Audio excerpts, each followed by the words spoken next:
All right, welcome to Cut the Sith Mandalorian Recap, Season 1, Chapter 5, The Gunslinger. And with me, as always, have the Death Watch. I got Steve with me. Hi, Steve. Hi, Colin. I got Ryan with me. Hello. I got Alex and Paige. Hey. Why did Jonah wave for that? He's waving back at me. Sierra's not here today, but Yona has made his first appearance. So, Yona, we're going to start with you. Okay. Talk about the episode, since it's your first episode. So, episode that's coming next is actually my favorite. I lied when I said it was this one. Okay. But that sniper rifle scene, how badass is that? The speeder chase scene, the flashbang usage. Obviously, there's all the throwback stuff to Tatooine. But Tusken Raiders can now speak. That's new. It's a good episode, I think. A little filler, but it's pretty good. I'm not gonna lie to you, Yona, it's the only episode of The Mandalorian I didn't like.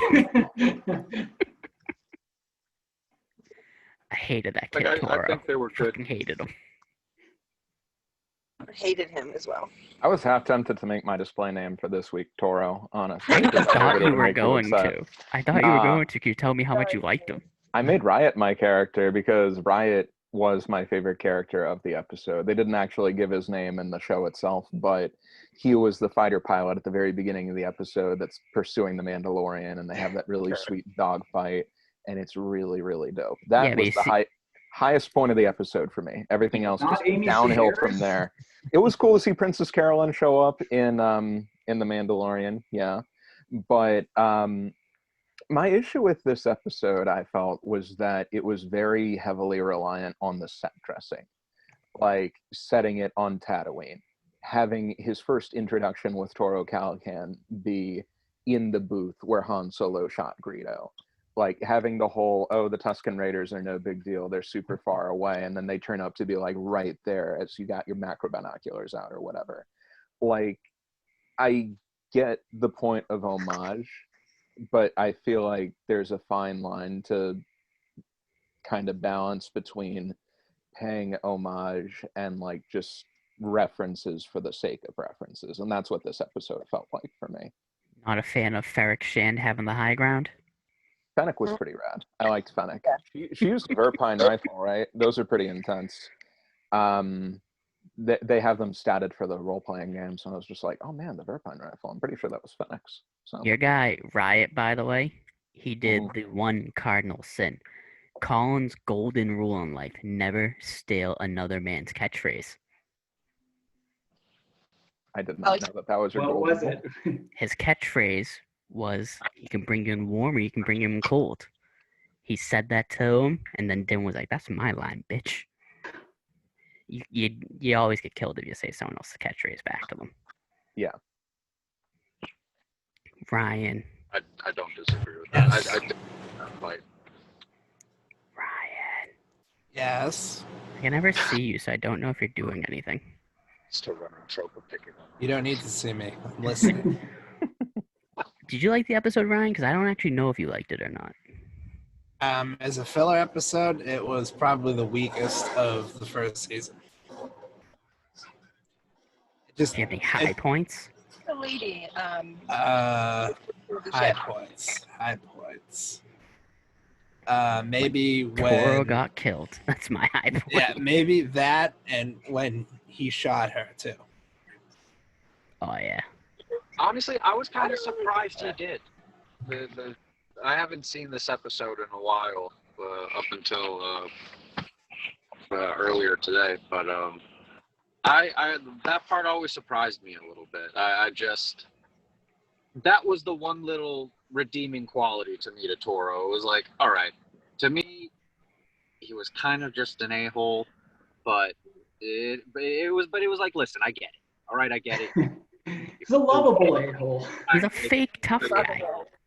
Toro felt like exactly the type of character I would make for, like, a Star Wars role-playing game, honestly. I'm very much into making the types of characters that are, like, very smug, very self-confident, very self-assured, underestimate the leader of the party and usually tend to pay the price for it. So like that's very much my aesthetic. So I was a fan of Toro, honestly. The first time I watched this episode, I watched it during work, like the day it came out. It was the only time I Don't watched say this that. episode. I don't care. I watch everything during work on my iPad. So And there it is for posterity. they're not gonna do anything about that. They know. So I was watching it. So I was barely paying attention because I was putting work first, obviously. And Good save. so it was up until today because I watched it twice today. I watched it in the morning and I watched it right before the meeting. Up until I watched it today, I swear to God, I thought she survived getting shot. Because I thought when the mysterious stranger at the end checked on her, I thought she was still alive. And then when I watched it for the second time earlier this morning, I was like, oh, she did. She big dead. Now, was that or was that not Boba Fett? It was not. I can tell you why. Good. Glad we got to this moment. Cut right to it. So, me and Steve were familiar with the Aftermath trilogy. Go ahead. I'm Colin. familiar with the first book of Aftermath. I Ah. wouldn't go so far as to say I read. I listened to the whole Aftermath trilogy. Mm-hmm. So it's on Tatooine, right? In the Aftermath trilogy, there's a character by the name of Cobb Vanth. He shows up in all three books in like little interlude, in like one interlude chapter each book. His whole story is that he basically gets Boba Fett's armor from someone who got it from the Jawas, who got it from the Sarlacc pit. They don't specifically tell you it's Boba's armor, but there's enough hints that you know it's Boba Fett's armor. Timothy Oliphant from Justified is playing a character that wears Boba Fett's armor in Mandalorian season 2. That's been confirmed. He's not playing Boba Fett though, because they're bringing back Tamara Morrison, the actor that played Jango Fett and all the clones in episode 2 and 3, to be Boba Fett, or Rex, or both. So it's most likely that Timothy Oliphant is playing Cobb Vanth, and Cobb Vanth is the last known person to have the Boba Fett armor, because he got it from the dude that got it from the Jawas, who got it from the Sarlacc pit. And he is the self-appointed sheriff of Freetown in Tatooine. So it makes sense that the self-appointed sheriff of Freetown in Tatooine, Cobb Vanth, rocking the Boba Fett armor, would be examining. Right. End of episode. Colin dropped the mic. would be investigating Cut the murder right of the there. person, because, like Steve can attest to, the Spurs have only ever been used for Boba Fett, and I think that's a red herring. They want you to think it's Boba Fett, but if you've read the Aftermath trilogy, you know that Boba Fett doesn't have that armor anymore, that Cobb Vanth does. And Cobb Vanth is the sheriff of Freetown and Tatooine. And what do sheriffs do? They investigate fucking murders. I wouldn't recommend reading the Aftermath trilogy. Yeah, it's fucking for bad. anybody in this podcast or for anybody watching this podcast, all 5 It's not to 10 good. people. It's not good. No, it's not very great. It's not super well written. I will say there are two parts. The best part of the Aftermath trilogy is my dude Cobb Vanth, but he's in one interlude chapter in each book, so it's probably like 30 pages. I didn't read the books. I only listened to Audible, so I don't know how long the chapters were that he's in. I'm just gonna say it's probably like 30 pages total, at most. It's hard to tell when all the book is written in like sentence fragments. Yeah. But The other best part is that they made Chewie's family from the Christmas special canon. I'm really happy about that too. 'Cause, I liked Mr. Bones. Mr. Bones was my favorite character from that book. But I don't know. Maybe at some point when we run out of books or whatever, we can just like hate read this one or something. Steve, I wasn't a fan of it. when I was first making when I was first going through the list of books before the book club started, it would take us like 4 years before we hit all the books that are out now. Maybe we could just do that as like a separate facet of book club. Just like, we talk about the books that we really like, and we talk about the stuff that we're excited for. We don't really talk about the books that are, to be diplomatic, lacking in quality and content. So I mean, if we all want to read terrible books together, I'll do that too. Hey, listen, I liked that whole term of hate reading. That made me smile quite a bit. I've never heard anybody. Let me tell you, I'm down for that. Just because of the way you put Hate that, I'm reading? down it. Yeah, so just kind of like reading something that is not really of great quality and just kind of talking about what could have been better, I suppose. Trying to put a more positive spin on it. Well, So that sounds fun. as another side note from the episode, did anybody else notice that? And I kick myself a little bit for forgetting both the names, actually, as a matter of fact. But did anyone else notice that the mechanic kind of looked like Sigourney Weaver in Alien? The The lady. hair Oh, definitely it's did, Amy yeah. Sedaris. Sort of, yeah. I like Jumpsuit and her. everything. You never watched Strangers with Candy back in the day, Comedy Central? I actually have her No. Star Wars name. It's Peli Motto, I believe. When I first watched the episode, I was like, where have I heard that voice before? I'm a humongous BoJack Horseman fan, so I was like, oh my god, that's Princess Carolyn. She's That's done really a bunch awesome. of stuff. Yeah. Well, we An like them. unforgettable face for sure. And I tell you, I took so many notes for this episode, and I aren't going to talk about any of them because I mean, all my notes are how me long was trying the to. Cobb Vanth monologue that you had? Like, That wasn't how much of written that was down. the notes? Cobb Vanth was not in my notes at all. It was Oh my literally, god. it's literally one sentence. Is it Boba Fett or is it Cobb Vanth? And I'm like, it's fucking Cobb Vanth. It doesn't make sense to be Boba Fett. It does not make sense to be The Boba real Fett. Cobb Vanth notes are just like in one of those like yarn puzzle things on your wall or whatever, where you have the yarn connected to all the different photographs and like notes and whatnot, like some big conspiracy. Oh, yeah, I fucking love Cobb Vanth. It's the only thing I enjoy from the Aftermath trilogy. It's the only thing I remember from the Aftermath trilogy is that in the Christmas Wookiees being back. I don't remember anything else. I think Leia was pregnant during it. I think she Probably. I think she was pregnant because it's between 6 and 7. Oh, I don't know if I've ever Ray seen the Christmas Ray special. Sloan was like taking care of young Hux because his Little Armitage Hux. because Yeah. I think his dad was his dad's in the book and I think his dad was like a dickhead. I don't even remember. Mm-hmm. See, I don't remember much about the Aftermath trilogy, but I remember a lot about Cobb Vanth. It also because like I'd be listening to it at work as I'm working, so I'm barely paying attention anyways to these audiobooks. And then when it would get to the part in Tatooine, I would stop and pay attention, and then I would go back to doing work. But it was like, I'm sorry, it was the only interesting part about it because it's like, because I started this because I heard he was gonna play Cobb Vanth. And I was like, who the fuck's Cobb Vanth? Then I looked up, I was like, fuck, now I gotta read these books. And I was like, you know what? I'll listen to him doing work. Was that And the then I was whole like, reason that you sweet. decided to read Aftermath? Was Yes. because of Timothy Oliphant? Yes, because he's an amazing actor. He is an amazing actor. I'm just surprised that you would read Aftermath just for that, though. And you read, I listen to it during work, half paying attention. You know what I mean. You know what I mean. I wish I could have paid attention to that book as I read it. I have 11-hour work days. I gotta pass the time somehow. Fair enough. Fair enough. Back to the episode. What Yeah, were... back to the episode. Hey, I'm I sorry. really I feel like like all the helmets on spikes. And were there's like, are there heads underneath those helmets, you think? I'm not sure. I'm hoping. Pretty gruesome to that, but Dude, those I don't are know. awesome. Alex thinks yes. I didn't think that. Those are definitely the heads under there. Aren't the spikes kind I of bloody agree. looking? They I mean, dirty, but they I mean, it's decapitated them dusty and then ground. put their head on the spike. It would have dried out by then too, probably. Yeah, right?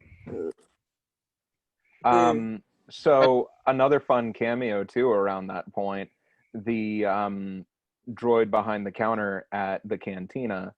First of all, I know that originally droids weren't allowed in that cantina, but that was Mark Hamill, I think, doing the voice of the droid, right? I don't know that didn't for a fact, know but that. probably. Really? Mm-hmm. Oh wow. I didn't I- know that. That's cool. He did the voice of somebody in Mandalorian. I do know that.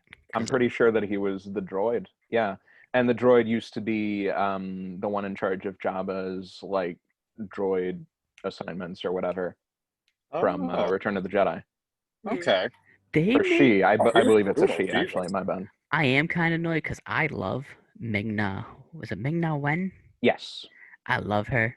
And her character, when they were like running down her, when Mando was running down like her transcript and stuff, she sounded so badass. And then she's out there sniping them, and she is badass. And then she gets killed by this fucking loser douchebag who Yeah. had served no purpose outside of just getting curb stomped by a Trandoshan. Right, Oh, wait. Ryan? What? That's right. No, you're not 1,000% correct about it. Where's the thing about the fob? Oh yeah, we meant to bring this up, Steve. Positional data. Yeah. Yeah. Yeah, he makes I a had little. homework. We got a little something. Your homework. We got a little something about these fucking fobs. Yeah, I made sure to write it down. Needed to get that out. Yeah, I apologize. No, you're good. No, you're good. These fucking fobs, man. Yeah, but I bane of do my agree that existence. scene was good. We liked when she was shooting at him and it was hitting the Beskar, and the Toro's guy was like, "I don't have Beskar," and Mando looks at him. He's like, "Nope, no, you don't." You should have went out and got shot because you were just useless. I mean, Here's my biggest problem with this kid, right? He very clearly just wants to be famous. That's literally it. He just wants to be famous. He thinks his way to fame is becoming like a bounty hunter. But he has his first bounty, and it's like, well, this one's too tough for me. It's like, dude, seriously? So how are you gonna be a bounty hunter if you're just like not hunting bounties? Yeah, he's just looking for an easy way to get it done. So he basically kind of gets Mando to just do all his work for him. I was gonna say, I'm surprised. Hold on, Ryan, I'm gonna text you separately from the meeting. Okay.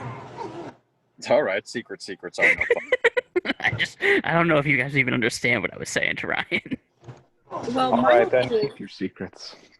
when he comes up from behind her and says something like, "You're here to get her," like, why are you even bothering like talking to her? You know she's gonna kick your ass. Like, what? She did. Why not just like throw something on her and capture her or something? I don't know. I mean, I was kind of bummed that she died in the way she did because, truthfully, the whole little hand-to-hand combat part where she was just, screwing up Toro the whole time, Mm-hmm. I was just like, all right, you're a hell of a shot because she did hit Mando twice. Yes, That shot with the smoke. she's too awesome of an actress, and she was too badass of a character to be wasted in a one-off filler episode that fucking sucked. I agree. 100%.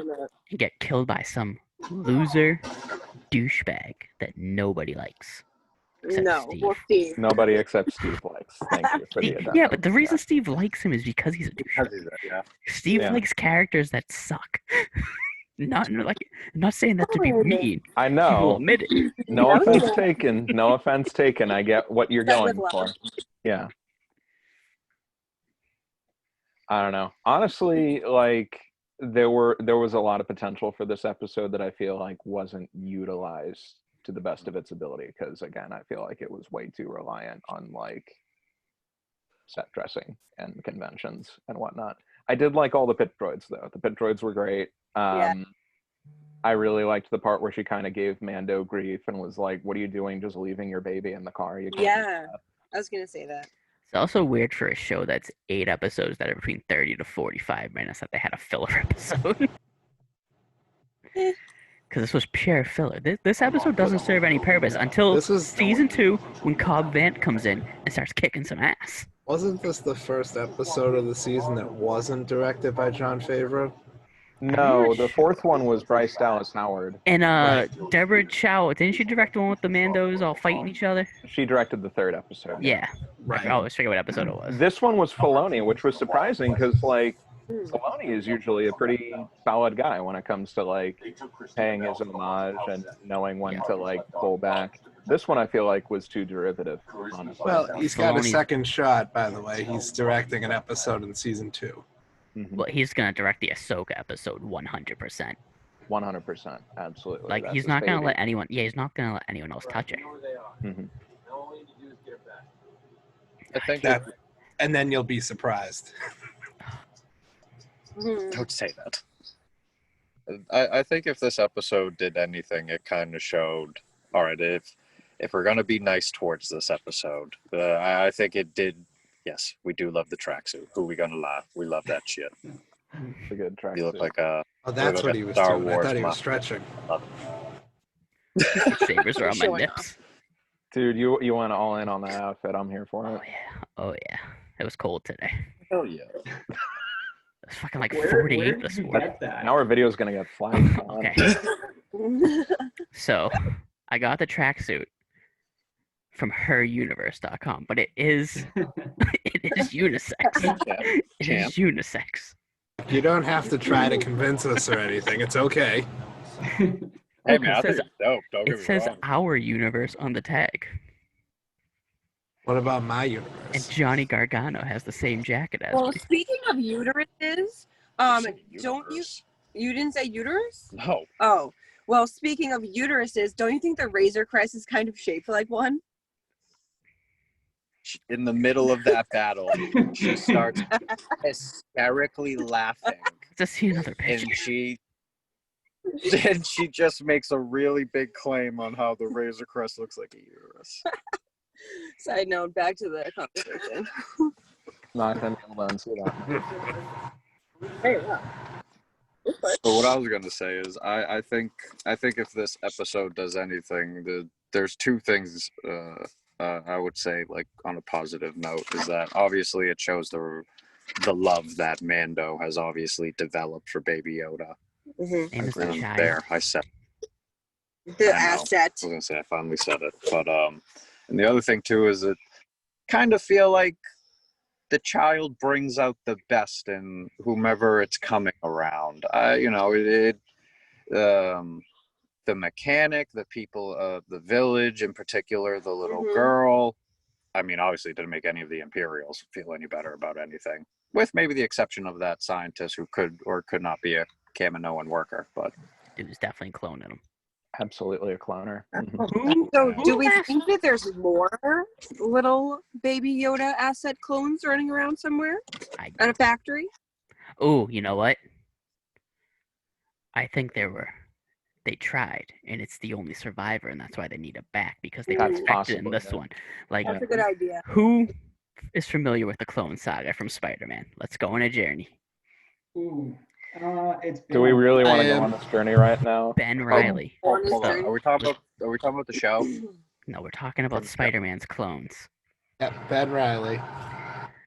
See, there were probably a bunch of Canes out there that just got thrown in the incinerator. But Baby Yoda's the Ben Riley, the perfect clone, and they're like, Yeah. we need him back. All right, I'll give you perfected it, that one. So we need him, so we can figure out how did Okay. he come out perfect where the rest of them came out, looking like Flawed. Sloth from the Goonies, and had to get incinerated. So Do we We know need- they look like that though? yeah, but green. So like Shrek, basically. So we need this one back so we can figure out in its genomes. I think that's accurate use of that word. What makes this one the perfect clone so we can finally make our little Yaddle army. Yaddle. We're all in agreement. Yaddle is true. the superior. It's of the Baby green. Yaddle. Mhm. Yeah. I mean, of course. That's what I said Let's about not Baby Yaddle. Let's not make mistakes here. There was only one creepy species, green, and it was a woman. Okay, wasn't a man. Well, whatever. Yeah. There was a hut name drop too. Yes. Yeah, they brought up the huts at one point, which I loved the huts. I don't even care. I loved all of them. Jabba, Zero, even Jabba's like little Zero? gross-looking kid. Yeah, dude, I love Zero. I don't even care. I loved him and his girlfriend. They're His great. girlfriend was such a bitch. The little green slug chick. I don't know. I kind of like That Zero. sure but- was an arc that I had pushed out of my head. I think that's why the movie failed because they were like, you know what, the movie's gonna be with Zero the Hutt, and like, was that Jabba's kid or like a nephew that he like kidnapped? It was Jabba's son. Oh, so where's Baby Jabba in the sequel trilogy? He's Is he not alive? he's not as cute as Baby Yoda, so no. He's gonna Yeah, be a full grown. Think of the Was Baby merchandising Jabba just opportunities. was Baby Jabba just at boarding school during the events of like Return of the Jedi, or like where was he at? I don't know. Jabba seems like that kind of dad who would send his kid off to boarding school and like, not have him deal with any of that. Jabba seems Tragedy like the quite. Yeah. like had a little Spartan in him where he probably just threw the kid off a cliff, right, Alex? Could be, but maybe I like don't know, a he's still Kill, alive. maybe like a Kill know Bill-esque series with Jabba's kid going after who killed their father. He'd be moving so slow. Take him at least 30 years to get to his first hit. Oh, and then we could have people hold him up like the Persians held out Xerxes. You just walk him around. dear. I mean, those stormtroopers need something to do now. They don't have any jobs. I guess. I've never questioned how the hell did Jabba become an. How do you get laid? I don't know either. Yeah, how did that happen? I've never thought of Is he it. like asexual? Can he reproduce on his own? Maybe he's like SpongeBob. Like I'm exactly. gonna look at Wikipedia. Hold on. A dragon. Oh, yes, please. Dragons and Somebody snakes has and asked about Jabba's sex life before. That's Oh, obvious. not even that. How did he become like ruler of the criminal empire? Yeah. Can't do shit. The whole I liked Huts it. are. Just, They do reproduce sexually. That's Woo! That's disappointing. sorry to disappoint everybody. I wanted to see Jabba and Jabba action. To me, You just see him like I don't nursing wanna see his egg, that. like sitting Steve, on it. how'd the Huts rise to power? That's a very loaded question. I don't know how the Hut cartels and Kajadiks really got started. That's just kind of how it's been. They're no I- match for the Crimson Dawn. I mean, no, obviously. I Well, always felt like Jabba was kind of like Kingpin. Fat Yeah, like fat, super strong. and fat. Well, yeah, I mean, super fat. Don't get me wrong. Very But- smart too, for the most part. Yeah, He's not affected by the mind tricks. You know what? Neither was Wada. and He'll before put away anyone all asks- differences for money, which is what before I anyone respect. And before anyone asks, there was a Hutt Jedi in Legends, so Really? it is possible for them to be Jedi. Well, looks like, wasn't there for the High Republic, isn't there a Tusken Raider Is somewhere there? in the And there's a Wookiee Jedi there too. There's a Wookiee and a Trandoshan, and they Finally, may have a rivalry. Speaking of the Tusken Raiders again, Yeah, I kind of like that. Anakin Mando. slaughtered them. It was awesome. I'll continue. Well, Anakin's a colonizer, okay? Colin Iser. That's my name. I liked that we finally got a little bit more out of the Tusken Raiders than just screams and maniacally shooting at people. And I guess Mando did kind of put another layer on them. He makes a comment that they're the original inhabitants of this planet, and everyone else is kind of just passing through.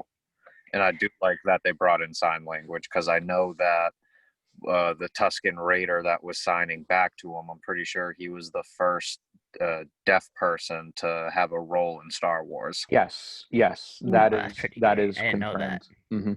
And they I also- ride those things that Quill rides. So, they're not the same. they're different, no. They I look also didn't know that the Tusken Raiders were the original inhabitants of that planet. you would know that if you played KOTOR 1.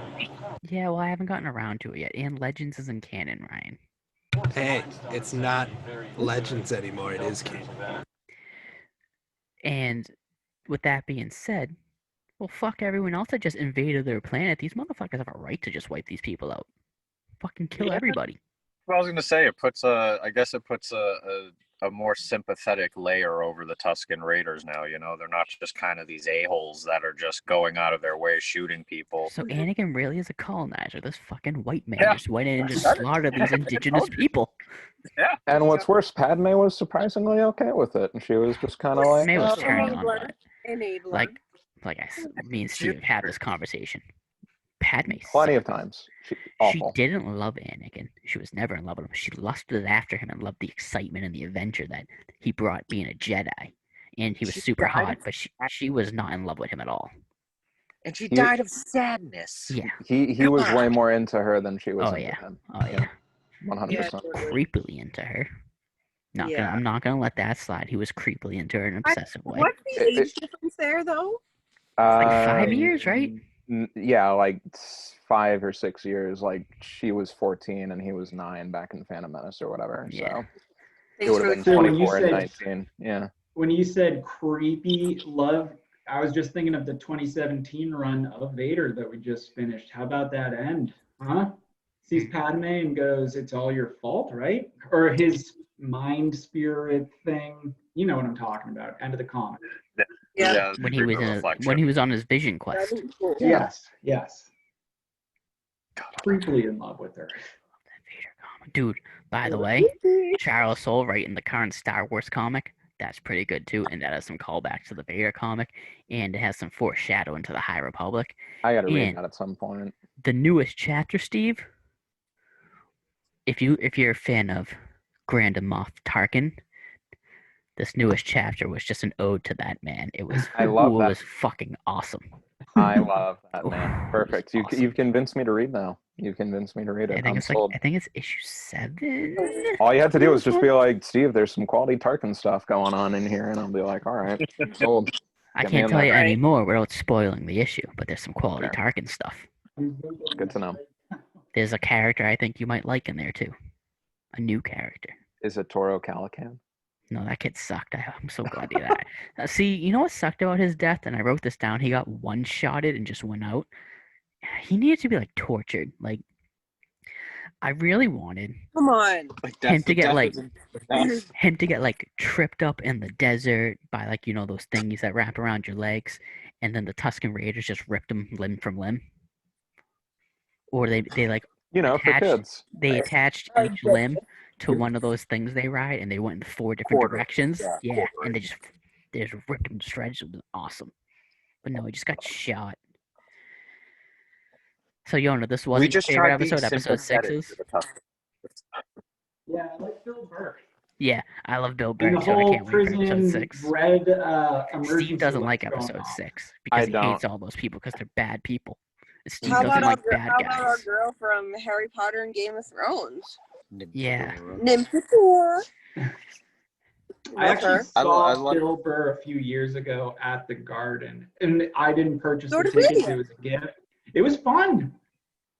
Was it like the comedy, like multiple people, or just him? Pretty much just him. He had a couple openers, but just Okay. him for like 2 hours. No, we went to something Yeah, and I different. And know, everybody he's- hated him and hanging out. Yeah, we went to like Yeah. some benefit show at the garden, Yeah. and it wasn't a lot of those older people's cup of tea.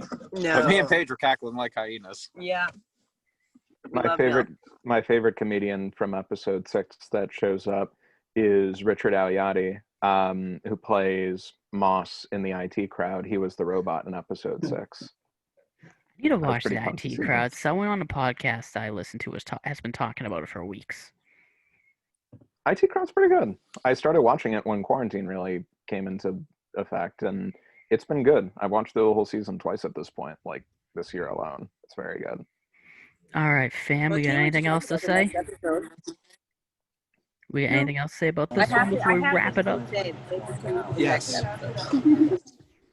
Go, Can we Ryan. hear it for the pit droids? Yes. It's about time. I love the pit droids. No droids. No droids. Oh, droids. Not allowed. Well, come on, we can let a few pit droids through. Hey, hit the nose. I mean, it is weird that it's not explained till further on in the season, but it is weird that he takes out like the shit that the battle droids did during the Clone Wars on like these innocent pit droids that are just working on ships and stuff. It's like they're not gonna kill you, but then again, you can't trust AI. I'm just disappointed that they didn't hint that pod racing was still a thing. Yeah, And I need pod racing. All right, so Okay. I'm gonna wrap it up. So good talk. that does it for another episode of the Mandalorian Recap Show. Join us next week for Season 1, Chapter 6, The Prisoner. Like the video, comment on the video, subscribe to the channel, follow the Twitter, follow the Instagram, join the Discord. All that info is going to be in the description box below. Any final words from any of you? This is the way. This is